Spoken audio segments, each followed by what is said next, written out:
Hey, welcome. Today's topic I like.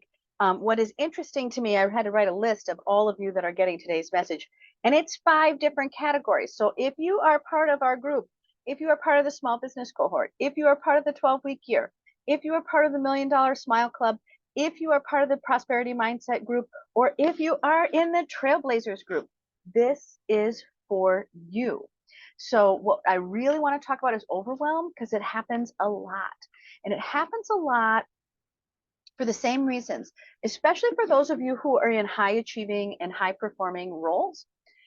Overwhelm, as soon as I explain this, people go, oh, yeah, that is what it is. And this is what the benefit of having me hang around for 24 years is, right? Is to be able to go, oh, let me simplify something for you. And the simplification is this it is pretty much, I would say 90% of the time, that our brain starts to build a picture about how many things there are to do. And it starts swirling them around. And it starts swirling them around, and we imaginarily start assigning a size to them. And then we go, oh, I have all this stuff that I want to do. And then we have another picture of our life as it is today. So a lot of times we can't see how all of this stuff is going to fit into the picture that we have right now. So one of the first things I remind people about is that overwhelm is often about the obstacle of time. So that there are too many tasks that we can't get done. And so I've got some tools for you on that. And we're going to talk about what doesn't work. And what I think is easier is to reframe what we consider an obstacle, because an obstacle is actually a constraint. And so let's solve it with prosperity mindset, right? Because prosperity is the ability to magnify. So we want to be able to magnify from the place that we want to magnify, which is all of the nice words, right? Love, thoughtfulness, caring. But we're all trying to get some goals done, right? Everyone here is trying to create the life that makes them the happiest. They're trying to create, you're trying to create a little bit of magic. And that's why you're here. And when we create magic together, it ain't no joke around here. There's a lot of magic. So, and you're part of that. So we're going to work on today what is constraint and how to reimagine it. So a constraint sometimes just feels, so the way I explain it from prosperity mindset is it's like a crimp in your flow. So I would think about it as a perfect sheet of aluminum foil that has a bend in it. And you're like, man, I hate that, right? It makes it, we bend the edges so that things stay in, right? So does your mind. So it's just going to bend your edges so that it can keep you confined.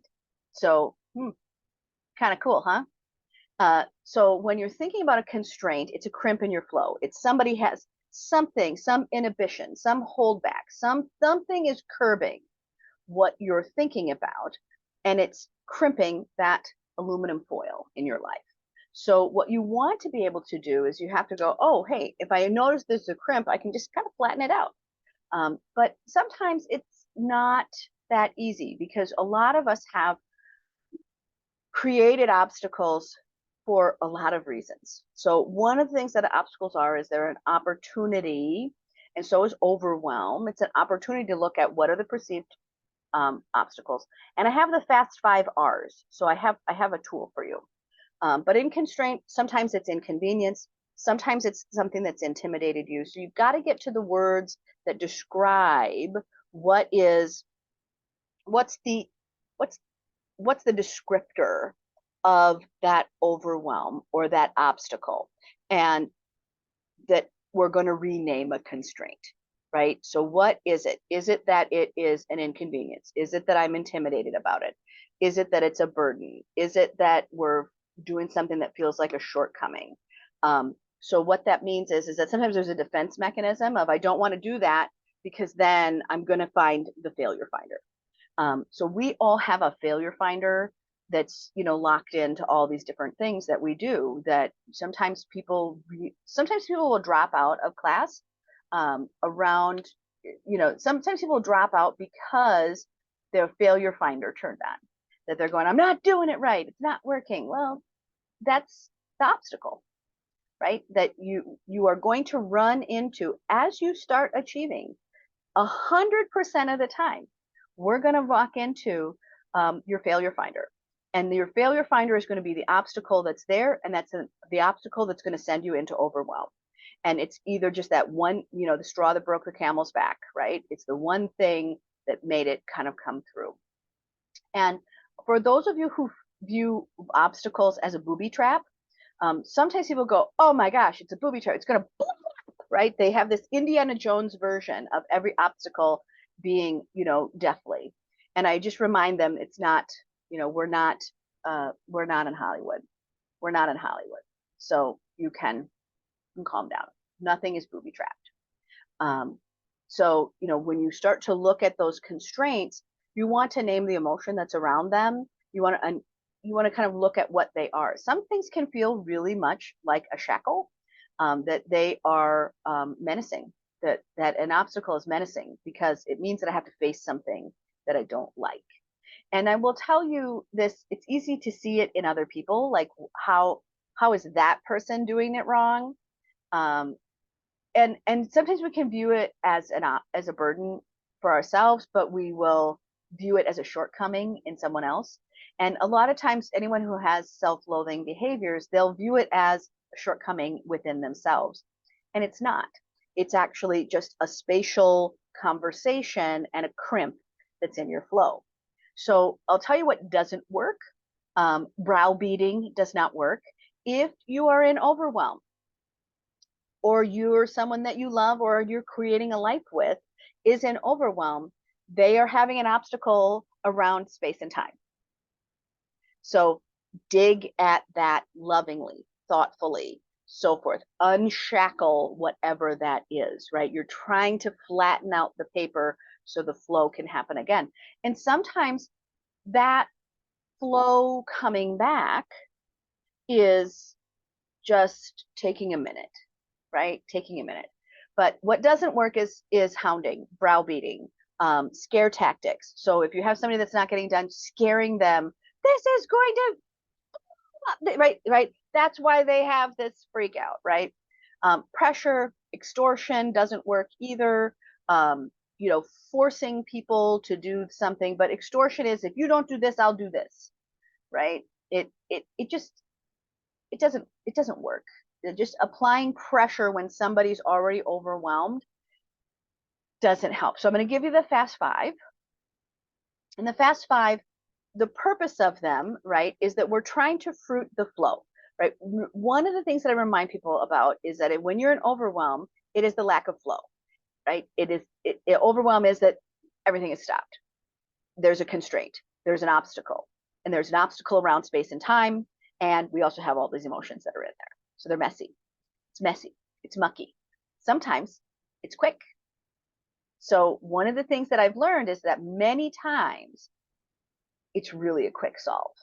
And I would say more than 50% of the time, there's actually a really quick solve in here. So the fast five is really helpful. But what is the end goal? Our end goal is to fruit the flow. And that fruit the flow means that we're trying to align some things, right? So you want to kind of crystallize the seed of what you're doing. So I'm overwhelmed. Is the goal to unlock the constraint, or is the goal to finish something that is a task? That's what I mean by really crystallizing your seed. You've got to know what it is to fruit the flow. So really look at what you're trying to grow. So that's where the fast five come in. So here they are. I'll give them to you first because we love to write stuff down. Reward. Number 2 is review. I'm going to set this up here so I can look at it closer. Review, refine, resolve, revisit. So when we're looking at this, first we go to the reward. We have to get the brain on track to go, oh, what is the reward of getting past this obstacle? Oh, well, I can get my, sometimes it's like I can make my calendar work. Sometimes it's something really simple. So really define the reward first. If we get this task done, now we can get this much further. So you have to define the reward first. Reward. 2 is review. It is to review why it works. What's the constraint, right? Just review it. What are we trying to get to, and what does that look like? What are all of the things that are here? And sometimes that's really where you'll start to look at the things that feel confining, or what are the burdens. You start to identify. So that's review. And then 3 is refine, is to really kind of cut that list down to 1, 2, or 3 items. So you're just going to refine the list, because you can go all over the world with this stuff. But let's refine. Let's refine what we're feeling and what we want to uncrimp. Right? And that's where you start to go, oh, okay, yeah, let me do that. And then there's a resolve. And the resolve is to say, this is what I can do. This is the next step I can take. And resolve may just be the chance that you get to just exhale, to go, yeah, that's the small step I can take. Resolve is giving someone, yourself or a team, the ability to say, here's my step forward. And remember, resolve on this top 5 is number 4. Most people are trying to push number 4 up to number 1. And sometimes if you're really just kind of angry and tired, then that's when people try all of these other tactics that are around bullying, and they'll never work. They'll never work, because people get to where they want to go because they are joyful getting there. We absolutely want to do the things that are fun and exciting. Okay, well, so make your stuff a little more fun and exciting. So when you're thinking about that, you have to start with the reward. Everybody has to know what is the reward so that they can receive it. Number 5 is revisit. It is to say, here's a time period that we're going to come back to this. And so sometimes it's revisiting something at the end of the day, taking in more notes, redefining whether or not the reward was correct, but it's coming back to it.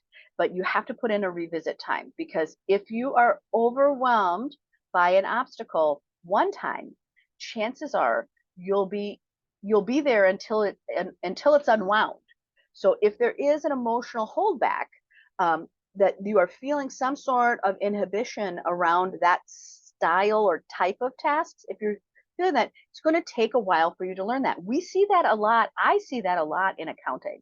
So when we are looking for those of you who are in small business, the amount of times we have to look at how somebody is managing their accounting, it's 100 times. I mean, we have to do it 100 times. So you'll do this process a lot, but the key to overwhelm is understanding that an obstacle we're going to rename as a constraint, right? But an overwhelm, it is often that the amount of tasks that are here don't fit into the life or the energy that you feel that you have right now. So it just shuts you down. So, okay, let's give it a tool. And the tool is always, right, that let's look at the constraint and go, well, constraints are a crimp in my flow.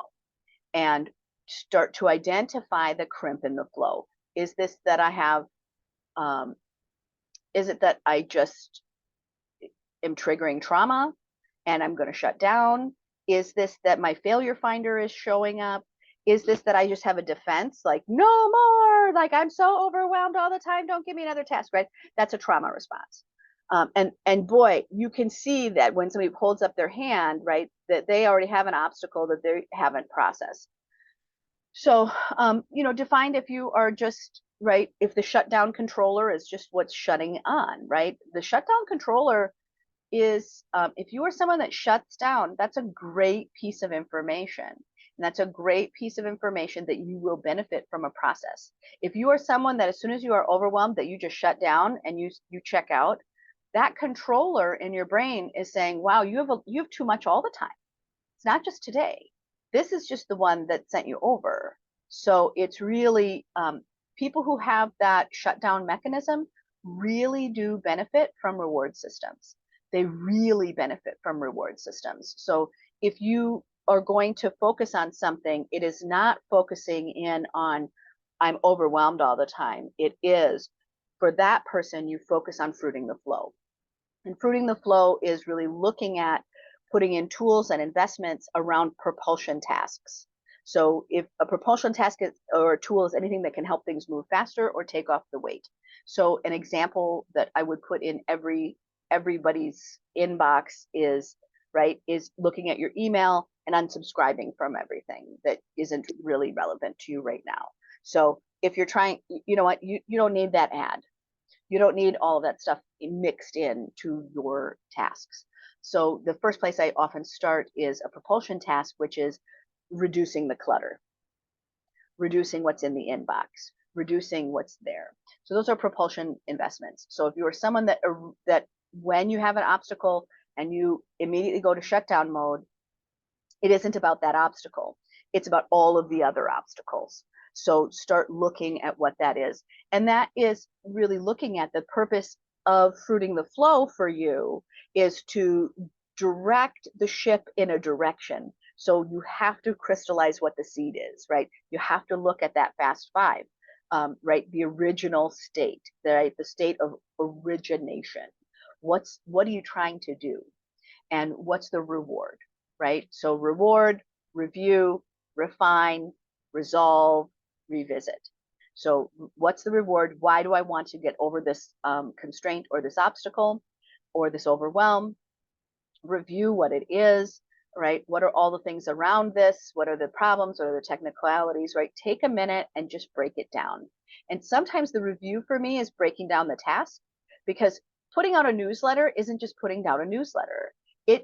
It's a process. You have to find the images, you have to write the content, you have to put it in the marketing calendar. I mean, there's all of these things. So review what's really there. For me, it's like, oh my gosh, there's 12 that have to go out.